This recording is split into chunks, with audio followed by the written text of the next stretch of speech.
What's up, guys? Welcome back to another video. So today I'm going to be doing something a little bit different. We are going to basically do some tea and some chat, and we are going to be talking about a couple of different things today. For those of you that only want to read with me and only want to know about the books that I've been delving into, then that will definitely be a portion of this video, and I will give you a timestamp for when that portion will end. I also thought I would add something different though. Recently in the luxury sphere, there has been a lot of talk about the Walmart Birkin.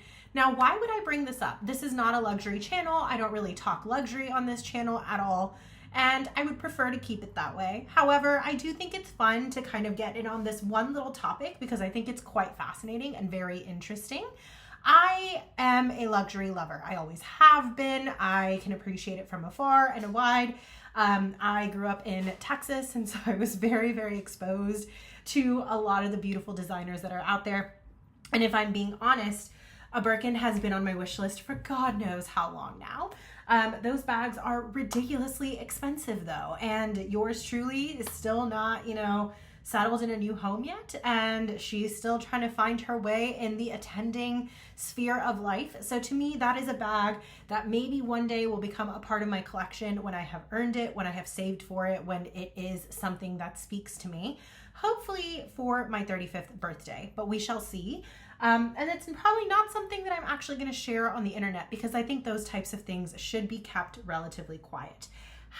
Now, that being said, I thought that we would start off with the books, which is the primary purpose of this video. This video is going to be focused on what I read in a week. And let me tell you guys, part of the reason I'm using the filler with the random talk about luxury goods is because your girl has been hitting a reader's block hardcore. Guys, it's been a struggle. It's been a struggle to sit down and read. I am usually the type of person who loves to pick up a book and just sink into it. I'm usually the type of person who loves to listen to books. I love a good audible. I'm usually so invested I can listen to it at 3 times the speed.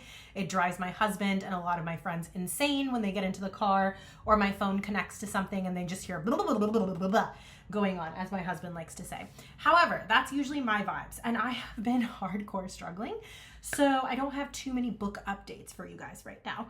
But without further ado, let's jump into the video.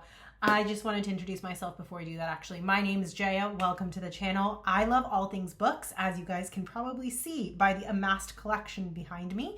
I do tend to prefer fiction books. I'm not necessarily against nonfiction, but it just takes me a little bit longer to jump into those. Certain memoirs and things like that I'm definitely open to, but they're usually sparse and in between. So if you have a fiction addiction, such as myself, you're definitely in the right place. And I put out videos every Wednesday and Sunday for anyone who is interested, with a little spattering of randomness here and there. So let's chat. This might be a slightly longer one, so I would strongly recommend getting a beverage of your choice. Today mine will be a nice, lovely tea. This is a pear vanilla brew, and I'm absolutely here for it. But wherever you are, morning, evening, or night, thank you for being here. I appreciate you. Oh, so good. So good. With a slight touch of honey, I just absolutely love it. So let's talk books. I figured that it would be appropriate to have this lovely little dish here while I sip my tea, because the books that I was reading had some debutante vibes to them. That was a terrible accent. I don't even know what that was. Let's start with the first one that kind of put me in this reading slump. This book, this book has been celebrated. This book has won awards. This was considered the book of the year for 2024 on Goodreads, and not Goodreads, on book of the month. And I was so excited to read this book. This was the book that was selected for my book club, the Overbooked Book Club that we meet on Facebook. And we have our discussions the last Wednesday of every month for anyone who's interested. Please, please, please go check that out. It's called the Overbooked Book Club again. But this month we decided to read The God of the Woods. Now, this is actually based a little bit in history. There was a major serial killer who was known in this area in the Adirondacks Mountains. Am I even saying that correctly? I don't even, Adirondacks? How do you say that mountain range? Guys, I don't know if I'm pronouncing that correctly, but there's this mountain range, and it was known to have had a major serial killer in the area during that period of time. And so campers and a lot of children in that area were often warned, don't go wandering into the woods lest you be taken by this serial killer. And so it was something that the locals were very concerned about. And that is kind of the setting of this book. This book is actually following the story of two different children. One is Barbara and the other is Bear, who go missing at different points in time throughout the course of this book. The bodies for both children are never found. So you have one that's happening in the present time, which is Barbara, the younger daughter, who's gone the younger daughter who has disappeared. And then you have the older brother, Bear, who is believed to have passed away some years back. The family in this book, in my humble opinion, is very, very, very hard to root for. They are extremely selfish. They are extremely privileged. They are extremely unlikable characters all around. I think I had some pity for the mom in this book, because I could understand like how harshly she had been treated and how she ended up where she was, but it still doesn't excuse a lot of the choices that she made, in my humble opinion. This is also set in a time period where women don't always have rights. They are expected to behave a certain way when you're in quote unquote high society. There's a lot of, what's the word I'm looking for? There's a lot of twists and turns that are happening within this book based on various relationships, betrayals that are happening. The present time story is also very difficult to like, because some of the choices that I felt that the women made were difficult to get behind. And I also think a lot of the male characters in this book were quite deplorable and just truly, truly terrible characters. It's a very emotional book. It definitely makes you think. It speaks a lot on society. It's like the same type of, inner scrutiny that Jane Austen would do in her books of high-level society, but in a satirical way in her books. This is more of a darker version of that. I wouldn't say it's satirical at all. It's very, very intense in the way that it's described. You can definitely see the differences in hierarchy. You can definitely see those societal lines that are being drawn. I did, however, love the ending of this book, and I did think that the book ending was very well done. There's a lot of child neglect in this book. There is, trauma that happens in this book. There's slight references to rape in this book. There's a lot of crazy things that are happening. There's a crazy serial killer on the loose. There's a woman detective who I absolutely love. Her name is Judith. I love her character. As far as this book goes, the other thing that makes it a little bit complicated to read is that the timeline is consistently jumping. And on top of that, every single chapter is voiced typically by a different character. So there's a bunch of different narrators that are happening within this book, and some of them are reliable, some of them are not, which then makes it a little bit more challenging to keep up with the storyline. I can definitely understand why this book had so much acclaim, and I can definitely understand why people loved this book, but in my humble opinion, it just wasn't my favorite. And the way that it was written, the way the prose was done, it just wasn't the right cup of tea for me. I definitely think it's a phenomenal book. I definitely think it deserves the acclaim that it got. It just wasn't the right book for me. So this put me into a book slump. This book took me almost 10 days to finish, which is insane for me. I actually started this, not 10 days, 8 days for me to finish. This book I started on the 31st of March. Typically with the book this length and a book like this, that's supposed to be thriller and kind of like, a whodunit kind of mystery story, typically takes me 24 to 48 hours to finish. I finished this book today. So this book has been a struggle for me. It took a lot for me to get through this. There were many times when I found myself letting go of the physical book because the words were just really bothering me on the pages. There were many times that I was thinking to myself, I need to restart this Audible because I don't know what's going on. I did actually have to rewind it quite a few times. There were quite a few times during the course of this book where I was so bored in the middle that I was like, no, I would rather listen to music on my drive today. So I would literally turn the book off to listen to music. So that being said, not my favorite cup of tea. I would still, however, give this book a 3-star just because I understand what the book was trying to do. And I do think the author did a good job of talking about the societal hierarchy that was going on within this book. And I do think that the prose surrounding the description of the woods and things like that was very well done. So for that reason, I would give it a 3-star. I think if you are looking for a book that makes you think, that's a little bit more on society, it's a human condition question, this might be an interesting read for you. Just know that it moves a little bit slow. That was a lot of talking for one book, but I wanted to explain it in a way where it doesn't trash the book, because I'm not trying to trash the book at all. I'm just trying to explain that it wasn't for me. The other thing is, in this month of April, I decided that I was going to hit all of my young adults. So far this week, it is, by the way, April 7th. So I'm counting this from the 1st, which was Tuesday through Monday. So that is 1 week at this point in time. I happened to read the first book in my long list of TBR books for the month of April with young adult, and that was Little White Lies. Now, I love Jennifer Lynn Barnes. Her Natural series is probably my absolute favorite. One of my favorite young adult series. I've reread that series at least twice. I also love The Inheritance Games. It is well worth the hype. There is a reason why it took the internet by storm, and I think it was a phenomenal series. The new spin-offs I think are a little bit harder to get into. The Hawthorne Brothers was okay. The initial trilogy was excellent. The Hawthorne Brothers was okay because I felt like it was a little bit divided. You didn't get to see all the characters in action together, which is half the fun of that series. I also think that the newer books, The Grandest Games and things like that, I've heard good reviews on them. I have not read them yet. They're actually on my TBR now, so I'm hoping to get to it. But when I found out that she had written another duology, Little White Lies and Deadly Little Scandals, I was like, okay, I need to get in on this action.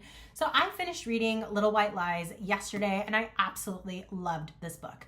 This book is basically following the story of Sawyer Taft, who is a young woman who is 18 years old with a relatively absentee, kind of selfish mom who's grown up on the outskirts of high society in slight poverty.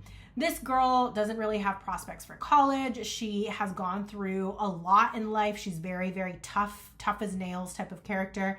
A lot of heart, a lot of love in her, but she doesn't like to showcase it to the world in case it be misconstrued as weakness. She definitely has a soft spot for her mom, forgives a lot of the things that her mom does that I just don't think are appropriate for a mom to do to an 18-year-old girl, such as leaving her to fend for herself and going off with a new man that she met. And Sawyer is kind of tasked with keeping their life running. And so it's definitely a story where the daughter kind of parented the mother to a certain extent during certain courses of the story and the history that you're getting.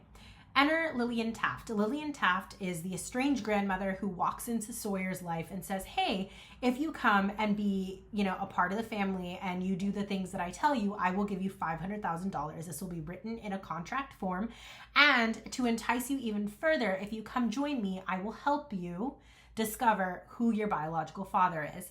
So basically, she's like, oh, heck yeah, I'm going to do that. Jumps in, hands and feet first into taking this deal with her grandmother, and is now introduced to the world of debutantes and is now introduced to all of her estranged family. She's very confused on what to do from here, like whether or not she should be a part of this society, whether or not she misses these members of her family that are being very welcoming and open. And in the midst of all this, there are some scandals that break out that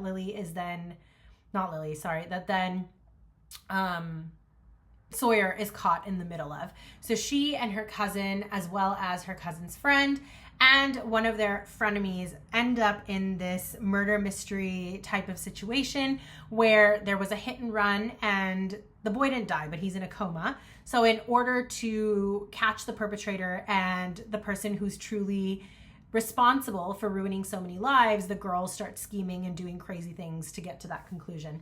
You have back and forth between present and past going on in this book. It's a very entertaining book. It's fun, it's fast-paced, it's easy. It's exactly what you would expect from a young adult book, and I absolutely adored it. I did end up giving this book a 3 stars because it's not my absolute favorite that I've ever read, but I did thoroughly enjoy this book and would strongly recommend to anyone who is interested. As I finished that book, that brings me into the next book that I was reading, which is Deadly Little Scandals. This is the second book in the series. We have recently found out that some of the information we thought we were finding in the first book in regards to the true identity of the biological father was actually incorrect. There are some twists and turns that were thrown at the end of the book that hopefully will get wrapped up in this one. And the girls have basically taken off from where they left off in the previous book. There are some characters who are recovering from from the scandal that hit their family. There are other characters who are just, scraping by. There are other characters that are recovering from little scandals that they themselves were in. And then we have Sawyer caught amidst a lie, and whether or not she should tell it to her cousin, who is now one of her favorite people in this series. I am not too far into this book. I am only on chapter 7, which is 42 pages into this book. I am hoping to get a little bit more read today, and we'll definitely catch you guys up if I do end up getting to the end of this book by tomorrow, because that'll still be within the week period. But this is the book that I am currently reading now. The other book that I got to this week was Scythe. Now, I have been waiting to get into this young adult series. I've heard so many wonderful things. This is a sci-fi series where basically you're living in a utopian world, a utopian human world where disease no longer exists and humans live forever. Resources are abundant because of the scientific breakthroughs that we have. But in order to maintain population control, there was the creation of the Scythes, who are a group of individuals who are responsible for killing or gleaning people out of existence in order to maintain the population. These gleanings do have to occur in a certain order, and they have to be researched. There's a certain level of randomness to it. There are certain quotas that the Scythes are expected to follow, and they are above society's rules. They are some of the most respected and yet feared people of the community. And in the course of this book, you see two characters who are introduced, young children, who experience a moment with the Scythe, and that Scythe, who is very, very formidable and respectable within the Scythe universe, takes appreciation for who they are as people and decides that he is going to take them on as apprentices. As the book continues, there's a lot of things that end up happening, especially in the gathering of the Scythes, and now all of a sudden the two apprentices are torn apart and pitted against each other. It is a 4-book series overall. At this point, I am about 2/3 of the way in. I'm on page 278 out of...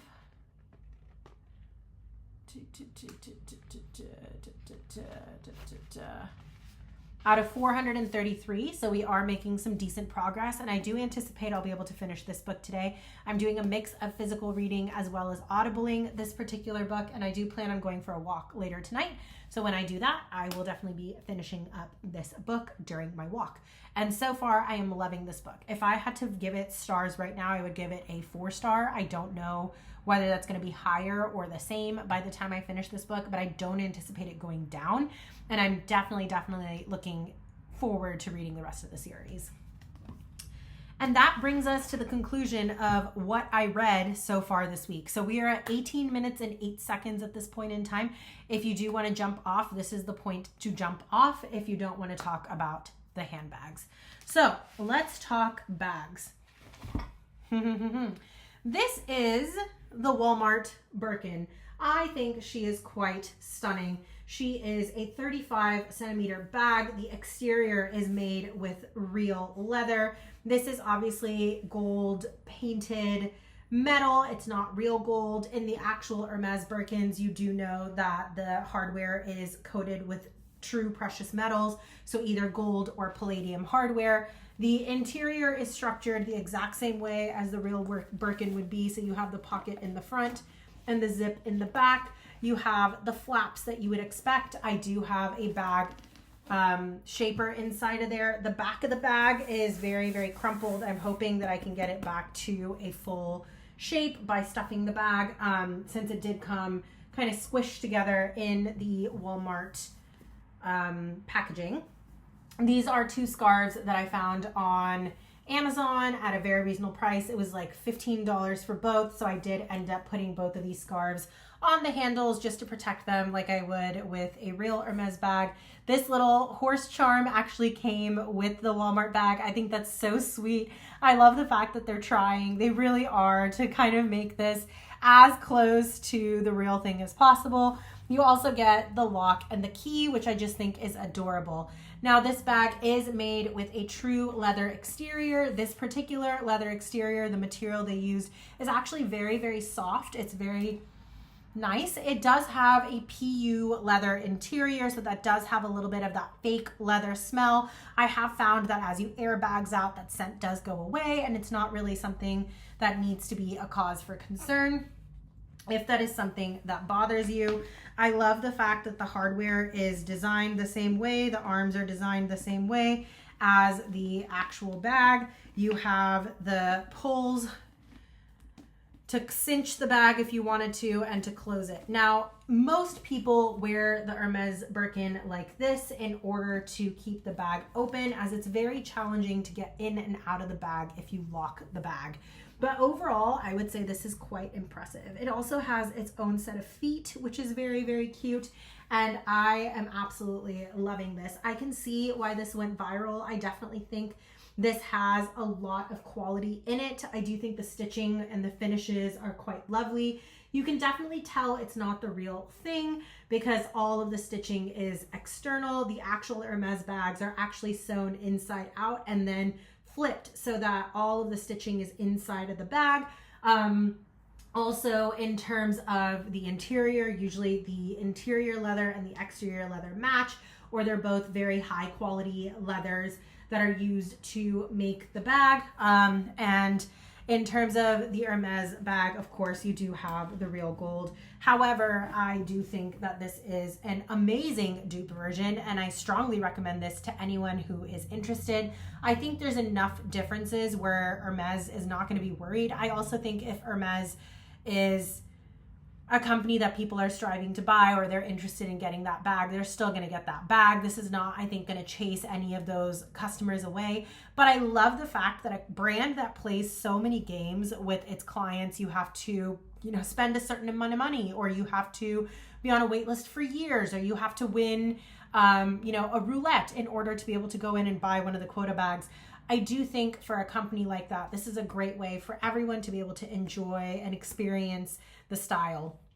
For me personally, I've been debating about the size that I would want when or if that time comes. I obviously know how expensive these bags are, and it's not really on my radar currently, but I've been playing with the idea of what size I want. My husband knows how much I love this style and this brand. He hears me talk about them all the time. It is his biggest annoying pet peeve about me. He hates how much I love shopping. So he was like, I bought this for you just so A, you would shut up and you can figure out whether or not you like this size, and B, he was like, it's a way for you to enjoy the style while you're waiting, and also it's a great travel bag where you still get the style and the look. Now this is a size 35, which is one of the larger size bags. On me, I absolutely love this size. I do think that I prefer this size or a size 30, which is the slightly smaller style bag for my frame. Just so you know, I am 5'8". So yeah, I think that for my frame of 5'8", that was the perfect size bag. I absolutely adore it. I went and looked up the receipt on the bag that we had bought. We paid $98 for that particular piece. It is made with cowhide leather. It is absolutely stunning. And the new website is posted. It's called walmeshandbags.com. Unfortunately, they are completely sold out in the US, but I absolutely love what they say. Our story at Walmez Handbags, we were born from a dream inspired by timeless words of Jane Birkin herself. Everyone should have a spacious handbag, like the Orange brand if they want one, even if it's not authentic. This sentiment planted the seed for our vision to bring elegance, sophistication, and charm of luxury handbags to everyone, regardless of their budget. And I love that because that is basically what I think should be applicable to everyone. There shouldn't have to be this consistent fight of feeling like you have to achieve a certain level or own certain things in order to be accepted, or to feel like you're part of something, or, this whole separatist thing that happens with luxury is very confusing to me. I wouldn't say that the entire luxury sphere is like that. I would say the vast majority of people who enjoy luxury goods are just in it to enjoy the unique pieces, and they just love how it fits into their style. And it's usually marking a momentous occasion. For example, a graduation, a acceptance into a special university, or getting married. There's so many different things that people collect items for. There's so many different ways to do it. There's so many different ways that people like to spend their money, and I'm not judging anyone for it. Heck, I waste my money all the time. Just look at this. look at this collection. Does anybody need this many books? No. Does anybody need this many special editions? No. Does that going to stop me from getting more? Probably not. Do I absolutely adore this? Does this bring me the greatest joy on the planet? Yes, it does. But that's my point. Like, everyone should be able to enjoy it at their level. I also think it's a great gateway bag. So anyone who wants to figure out what style or size they like, if it fits for them, you know, spending thousands of dollars on a handbag may not be what you want to do if you don't know if you even love the style. So this is a great way to figure that out. I don't think there's anything wrong with dupes. I do have issues with counterfeits. I think counterfeits or fakes are a little bit different because it is, well, straight up illegal, honestly. And on top of that, I hate the idea of trying to pretend to be something because I don't believe in selling a false image. I think that if you love a piece and you want the piece, go get it. Now, that being said, I think if you are interested in those fakes, there's nothing wrong with it. I don't think there's anything wrong with the different kind of markets out there. I myself don't like buying into it. I also have a feeling about the ethics behind it, you know, some of the child labor laws, things like that really get to me. I'm also one of those weirdos that doesn't really necessarily like to buy leather goods brand new. I definitely prefer the resale market because I don't like the idea of the death of more new animals just to support this fashion industry. So many different components here. That could honestly be a video of its own, but that's not what this channel is about. This channel is all about the books. So if you're looking for a beautiful tote that is a much more affordable price, that gives you a feeling of luxury, that is a great way to carry around your next read, this is definitely something to check out. I will definitely put the links down below, and this is where I will be ending our video today. Thank you so much for watching. I hope you guys enjoyed. I hope you guys enjoyed seeing this cute little bag. I think it's absolutely precious, and I love it, and I love the fact that it is made with the cowhide leather. So I know it's gonna last for a really long time. I love the look of it. I love the vibes of it. I love the feel of it. And yeah, I'm excited to use it. Wherever you are, whether it's morning, night, or evening, I hope you have a wonderful rest of your day. And I hope you enjoyed our bookish, baggish, tea spilling night tonight. And I wish you a happy reading journey wherever you are. I'll catch you in the next one. Thank you so much for being here. Oh, before I go, for those who are not subscribed, if you are interested, I post videos every Wednesday and Sunday, usually on bookish related content. And for those of you who are returning, thank you so much for being here. It means the world to me to build this community with you guys, and I cannot wait to celebrate reading with you very, very soon. Take care, have a lovely evening, and I'll talk to you guys soon.